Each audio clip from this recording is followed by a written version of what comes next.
Mi siguiente invitado es Víctor Rodríguez desde Ginebra, Suiza. Víctor, buenos días y buenas tardes a ti. Muy buenos días a todos y todas y a la ciudadanía y querida ciudadanía panameña. Bueno, eres especialista en derechos humanos, alguien que está haciendo un observatorio internacional sobre independencia judicial y sobre todo por la politización de la justicia en varios países del área. Uno de los casos emblemáticos es el caso del expresidente Ricardo Martinelli. Sí, gracias.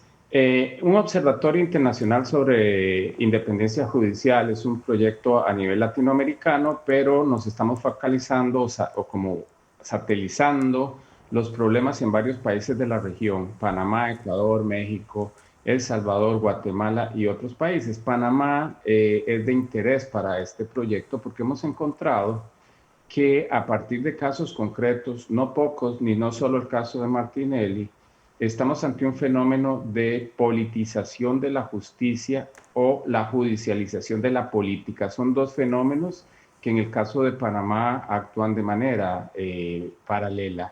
Y es preocupante porque no solo afecta a las personas que pueden identificarse como perseguidos o con un interés político determinado, sino que también afecta a toda la institucionalidad, la independencia judicial, empezando por la forma en que se han nombrado muchos de los jueces y los magistrados. Muchos que fueron fiscales ahora son magistrados, entonces tienen comprometida su independencia, Claro. porque casos que estudiaron como fiscales ahora los están resolviendo en la magistratura. Tienen ustedes muchísimos jueces que no son permanentes, tienen una deuda histórica con esta situación. Entonces lo que estamos haciendo es identificando casos emblemáticos en lo que se llama un lawfare o una guerra jurídica. La guerra jurídica es cuando todo el escalonado proceso, institucionalidad de investigación, no solo en materia penal, sino en otra, se compromete y pierde su independencia ante un poder ejecutivo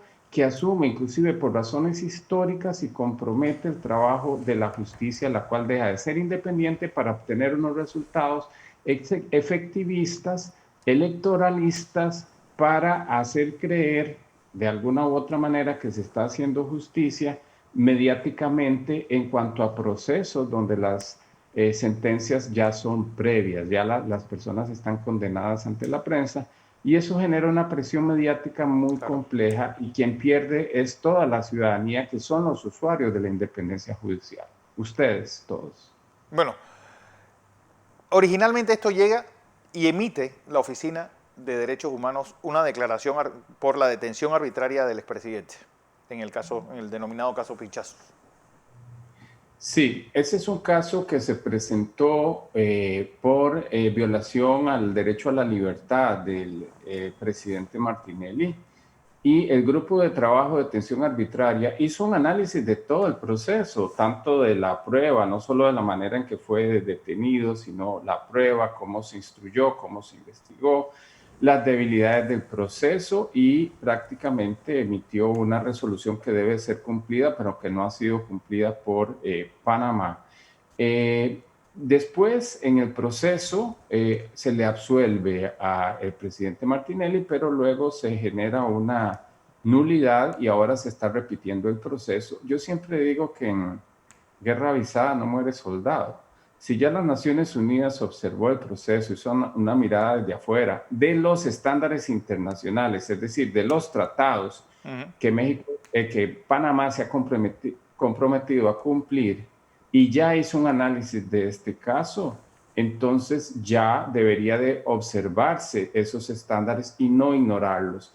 Mal hace Panamá como un todo, como un Estado, porque finalmente a quien se responsabiliza es al Panamá, Claro. no es ni siquiera al Poder Judicial.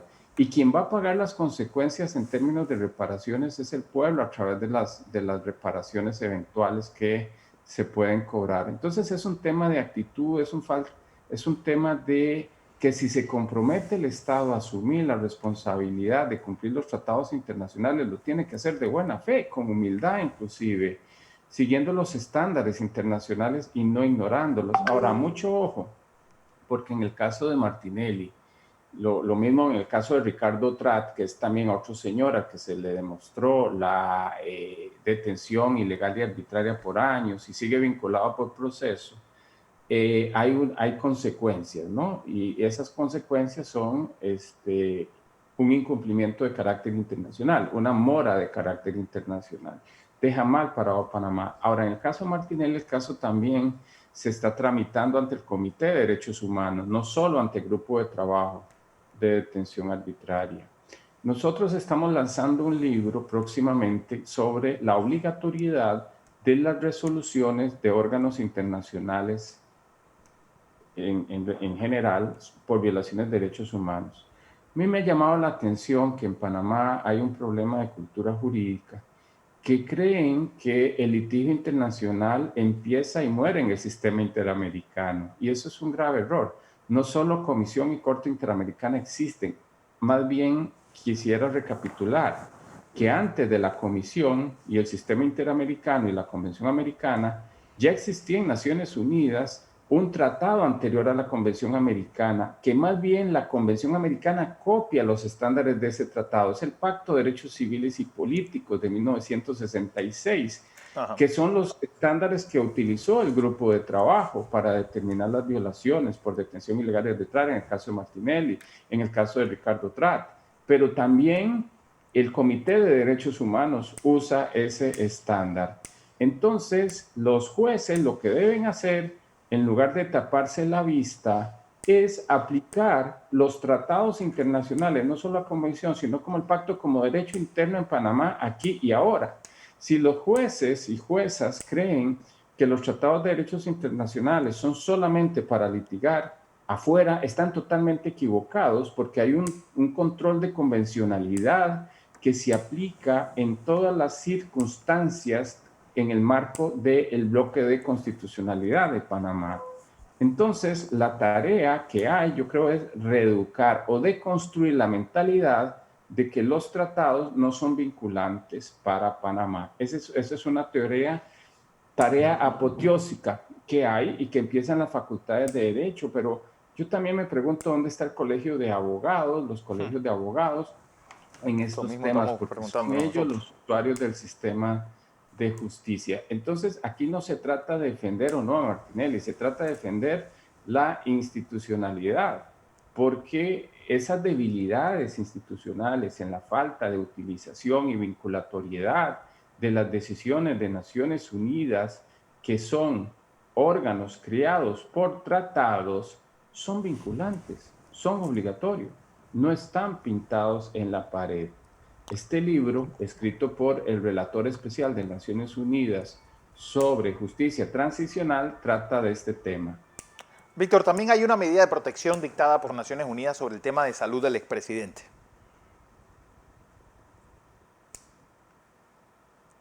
Víctor, no te escucho. Víctor, si puedes encender el micrófono, porque creo que perdimos comunicación, porque quiero saber también sobre esta medida de protección dictada por Naciones Unidas sobre la salud del expresidente Ricardo Martinelli. Yo estoy hablando con Víctor Rodríguez Recia, él es abogado especialista en derechos humanos, él está en Ginebra, Suiza. Víctor, ¿me escuchas? Sí, le escucho. Ok, sobre Le la explico. medida de protección sobre el tema de salud del expresidente.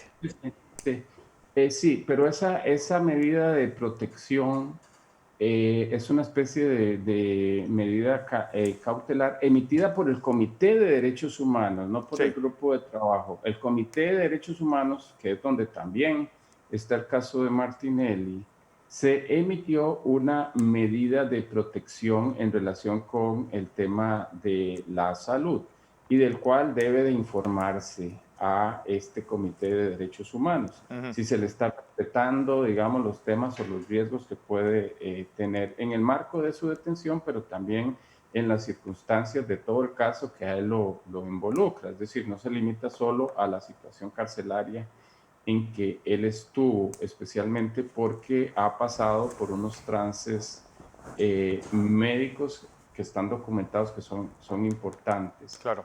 Entonces, el acceso a la justicia tiene que ver también con la calidad de la justicia y también en el trato que se le da a la persona en términos de salud para enfrentar una justicia con el debido proceso y con el derecho a la defensa apropiadamente. Repito, esas son unas medidas adoptadas por el Comité de Derechos Humanos. El Comité de Derechos Humanos es como la Corte Interamericana de Derechos Humanos, solo que a nivel universal, a nivel global. No se llama corte, se llama comité. Comité. Exacto, se llama Comité de Derechos Humanos y es el que vela por la protección del pacto, del tratado que les explicaba, el principal tratado de derechos humanos de Naciones Unidas, el general, por decirlo algo, como el padre de la Convención Americana de Derechos Humanos, es supervisado por el Comité de Derechos Humanos. Yo fui miembro de ese Comité de Derechos Humanos y me ha llamado la atención que hay muy pocos casos que se llevan ante el Comité de Derechos Humanos, Claro. porque hay una formación jurídica que creen que el mundo internacional se acaba con el sistema interamericano, empieza y muere en el sistema interamericano. Y hay que activar los mecanismos de Naciones Unidas también, porque son potentes, porque son importantes, porque tienen un mandato para hacerlo y porque Panamá se comprometió de buena fe y ratificó esos tratados y aceptó la jurisdicción y la competencia del Comité de Derechos Humanos. Por lo tanto, no se puede, después de haber aceptado internacionalmente la competencia contenciosa del Comité de Derechos Humanos, desistir de ella. Eso viola el principio de buena fe, o pacta sunt servanda, y por lo tanto, Panamá entraría en una situación de mora internacional. Don José Blandón está con nosotros, don Víctor. Buenos días, Víctor. Buenos días. Un placer tenerlo con nosotros. Yo quisiera hacerle una pregunta en el marco de que todo este proceso de lawfare que se ha desarrollado con mucha eficiencia en América Latina, particularmente algunos de los países que ha señalado, pero también ha dejado por fuera otros países donde también se ha aplicado el lawfare, Brasil, por ejemplo, lo que está pasando en este momento en Nicaragua. El proceso lawfare, que lo que intenta en todo caso es la violación de la estructura jurídica local y como consecuencia la estructura internacional. Las consecuencias, y este es mi punto de mi pregunta, las consecuencias de esto no solamente van directamente al afectado, al quien se le aplica el lawfare, sino a la nación en su conjunto, porque al irrespetar el sistema jurídico nacional, se crea una situación de falta de credibilidad en el sistema jurídico. Claro. Y como consecuencia se crea un nivel de incertidumbre global para invertir en un país que no respeta sus leyes. Entonces se utilizó el lawfare como un mecanismo, en vez de dar un golpe de Estado o eliminar a un adversario, le aplicamos este sistema y ha funcionado. Lo hemos visto, los presidentes han caído sin que se les pruebe absolutamente nada, en violación a procesos. ¿Cómo evalúan ustedes en el marco de las investigaciones que ustedes están haciendo, no solamente el efecto directo a quien es afectado por el lawfare, sino el efecto que tiene en el país? El problema del lawfare no solo afecta, es una excusa, digamos, a quien afecta, un contendiente político, lo saca del escenario, lo margina. No ocurre solo en Panamá, lo tenemos también mapeado en Ecuador. En Ecuador se condenó al expresidente Rafael Correa un día antes de que pudiera ser candidato a la vicepresidencia para las elecciones de febrero. Eso no es una casualidad. Y lo mismo lo que pasó en Brasil con Lula da Silva. Entonces, nosotros hemos identificado esto como problemas estructurales que están poniendo en riesgo la seguridad jurídica. La seguridad jurídica es la base de las constituciones porque tiene que ver con derechos adquiridos y con la seguridad y el derecho a saber a qué atenerse. Es decir, cuáles son las reglas de un proceso, cuáles son las reglas de un debido proceso. Cuando vemos objetivamente los vicios en una investigación desde el momento de su origen, uno inmediatamente dice, este juicio debiera o no procedería. Decimos, se gana caminando, diríamos los defensores públicos. Ajá. Nos asombramos cuánto ante violaciones extremas al debido proceso que se tratan de justificar injustificadamente, entonces nos quedamos perplejos y decimos, bueno, pero entonces, ¿dónde están los tratados? ¿Dónde están las obligaciones? ¿Dónde está la seguridad jurídica? La seguridad jurídica no es de las personas usuarias, nada más. La seguridad jurídica es del país, de las instituciones. Al caerse la seguridad jurídica, hay una desconfianza en el sistema. Sí. Y hay una desconfianza que es general, es inclusive a nivel de inversiones privadas.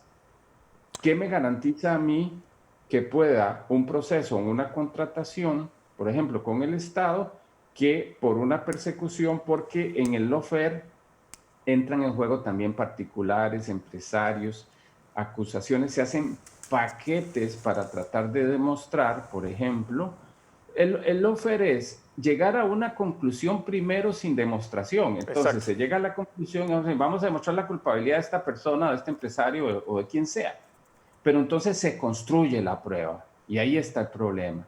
Se llama Eso la pico irónico. fruta del árbol envenenado, es Claro. decir, todo el escenario, todo el camino es preconstituido con prueba espuria, con prueba falsa, se construyen expedientes, los expedientes no son creíbles, no son veraces. Entonces, lo que estamos haciendo en la investigación es, ¿qué hay antes del expediente? ¿Qué hay antes del expediente Martinelli? ¿Qué hay antes del expediente de personas detenidas? No solo el caso, nosotros cogemos casos y los vamos a vaciar en los estándares internacionales que son indicadores y eso nos va a dar datos duros. Ya esto no es una opinión, ya no somos nosotros opinando si es fair o no fair, sino son casos concretos donde se va a demostrar con prueba las malas prácticas de utilización, por ejemplo, de testigos forzados, se llama criteriados, ¿no?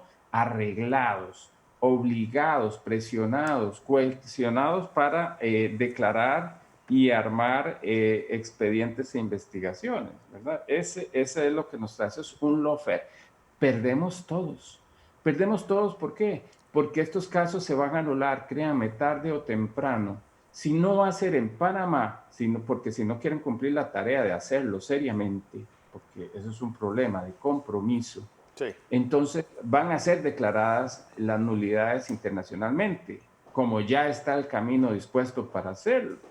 ¿Y quiénes van a perder? Todos, porque las personas acusadas, al no respetarse las reglas del juego, tendrán que ser absueltas y las víctimas o supuestas víctimas que claman por justicia son las más perjudicadas porque al final del día tenían una expectativa de justicia que le falló. Quien más debe respetar el debido proceso es la fiscalía. Los defensores es lo que hacen. Los defensores públicos estudian, analizan, viven, comen y el debido proceso. El tema no son los defensores. Quien más debe defender es el instructor, los jueces, pero sobre todo los fiscales. Al final, si un juez asume la obligación, por ejemplo, como lo hizo el tribunal cuando absolvió y declara su absolutoria y después vienen y se anulan y se vuelve a repetir el proceso, pero además un proceso que se repite con la misma prueba nula, espuria, así determinada por el grupo de trabajo de Naciones Unidas, entonces es volver más a lo mismo, es desenrollar el mismo problema para llegar después a la misma conclusión. ¿Y Claro. dónde quedan finalmente las víctimas? Se quedan viendo para el techo, porque entonces en un camino largo, en una historia, en una especulación de unas expectativas construidas sobre una prueba falsa, prueba espuria, prueba construida de violaciones al debido proceso y falta de independencia judicial, todos perdemos. Es que todos perdemos. Y ante esas nulidades futuras, entonces hay una frustración ante el Poder Judicial. ¿Y quién rinde cuentas? Nadie quiere rendir cuentas, porque entonces en un lawfare la Administración de Justicia se vuelve como una moneda, como un bien público de manial donde nadie da cuentas. Están equivocados. Sí. Están equivocados porque la responsabilidad internacional implica la obligación de investigar a los responsables. Y aquí hay un problema. Ya Naciones Unidas determinó que había que investigar a quiénes son los responsables por las violaciones del debido proceso y la independencia judicial. Y entonces, en este marco de la violación de la independencia judicial o del debido proceso, quienes lo violaron fueron los fiscales de turno, los jueces involucrados, y hay un derecho que se llama de repetición, es decir, el Estado debe reclamar a los agentes del Estado que incumplieron o violaron el debido proceso. Entonces, yo creo que por ahí va el tema. Es decir, hay un blindaje bastante perverso de las instituciones cubriéndose entre sí mismos para que no se investigue la responsabilidad personal que van a tener como agentes del Estado rindiendo cuentas. Aquel legado, aquella mención, aquella frase tan bonita que dice que las sentencias se defienden solas, no es tan cierto. El camino para que una sentencia se defienda sola, tiene que ser nítido, tiene que ser transparente, la prueba tiene que ser válida, la prueba tiene que ser legítima, y entonces ahí sí la sentencia se defiende sola. Claro. Pero cuando la escalera procesal es endeble, se corta la mitad, la prueba es espuria, no hay cadena de custodia, etcétera, esa sentencia no se sostiene sola. Víctor, un placer haberte tenido aquí. Víctor Rodríguez Recia, abogado especialista en derechos humanos. Por último, el expresidente Martinelli fue sometido hace 3 semanas a una cirugía de columna. Hay una incapacidad que están tratando de hacer valer. ¿Tu opinión sobre eso? No soy médico, pero tengo que aceptar el dictamen médico hasta que no haya otro que me diga lo contrario. Es decir, en eso la justicia para eso tiene peritajes, ¿no? Entonces, no conozco los alcances y las dimensiones del peritaje, lo que me estás diciendo, pero si acaba de ser operado y hay un tratamiento, pues eso hay que tomarlo en cuenta en todos los procesos, incluso en los procesos internacionales. Cuando yo era secretario y miembro, sobre todo de la Corte Interamericana de Derechos Humanos, obviamente si una persona no podía ir a declarar, inclusive en un proceso internacional, por una razón médica, salud, etcétera, pues para eso están los peritajes, hay que atender a lo que dicen los peritajes. No tengo el peritaje a la vista, no lo conozco, pero ahí la justicia no puede sustituir al dictamen médico. En derecho procesal decimos que una prueba se refuta con otra prueba, no con lo que uno opina, o sea, uno opina a partir de dictámenes técnicos. Entonces, si hay un dictamen que dice que una persona fue operada, pues tiene que haber un registro de la operación, de las consecuencias de la operación, de las circunstancias y también del proceso de recuperación. Listo. Víctor Rodríguez, gracias por esta participación. Muy bien, muy amable para servirles. Gracias. Desde Ginebra, Suiza.